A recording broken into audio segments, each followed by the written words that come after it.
আসসালামু আলাইকুম। আজকে আমি আমের আচার বানিয়েছি, সেটা আপনাদের সাথে শেয়ার করব। একটি আম আমি 4 ভাগ করে একটি বলক আসা পানিতে সেগুলো একটু বয়েল করে নিয়েছি, যেন আমের যে কাঁচা বা কালো কষ সেটা চলে যায় সেজন্য।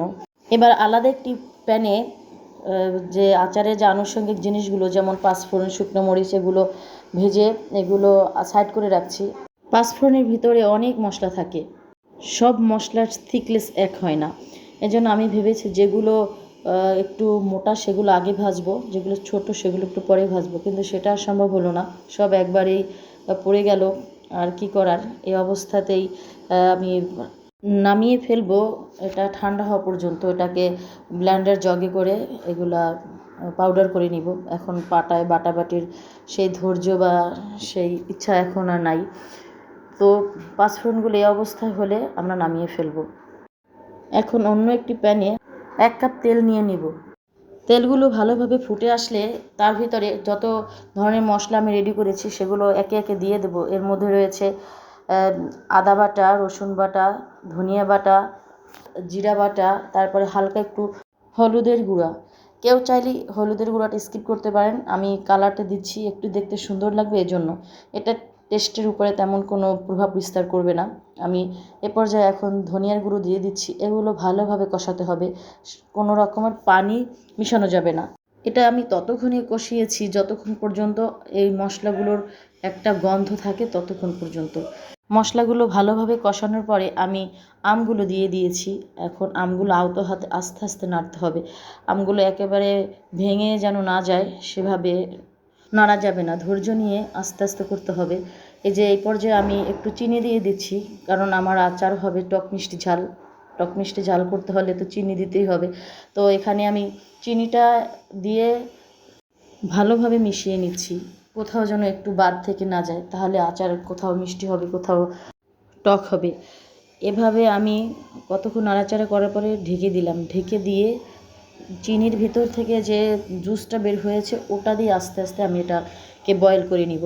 তাহলে দেখবেন যে এটার টেস্ট কতটা অসাধারণ হয়।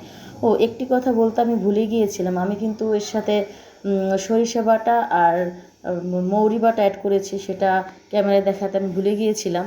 তো ওটা আর শ্যুট করা হয়নি। তো আপনাদের সাথে সেটাও একটু শেয়ার করলাম যে আমি কিন্তু এগুলো দিয়েছি। এই যে দেখতেছেন আস্তে আস্তে আমগুলো কিন্তু চিনির জুসে হয়ে যাচ্ছে, আর এগুলো কত সুন্দর কালার আস্তে আস্তে বের হচ্ছে।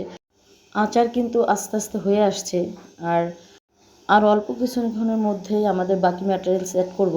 এই যে আমি যেহেতু আমের আচারটা অনেক দিন খাবো, এই জন্য কতটুকু ভিনেগার দিয়ে দিয়েছি, এই সর্বোচ্চ 1 চামচ কি 1.5 চামচের মতো। এখন দেখতে পাচ্ছেন এই অবস্থায় চলে আসছে। একটু আমগুলো খুলে খুলে গেছে, এতে আরও বেশি টেস্টি হবে। তো এ পর্যায়ে আমি ভাজা মশলাগুলো ক্রাশ করে রেখেছিলাম, সেগুলো এখন দিয়ে দিলাম। দেখতেই পাচ্ছেন কত সুন্দর হয়েছে। এবং এবার আলাদা একটি প্যানে 2 কাপ তেল নিয়ে নিচ্ছি, তার ভিতরে কতগুলো রসুন দিয়ে নিলাম। রসুনগুলো দেওয়ার পরে তেলটা এ অবস্থায় আসবে, এবং হয়ে আসলে এভাবে যে বলক আসছে সেটা আর থাকবে না।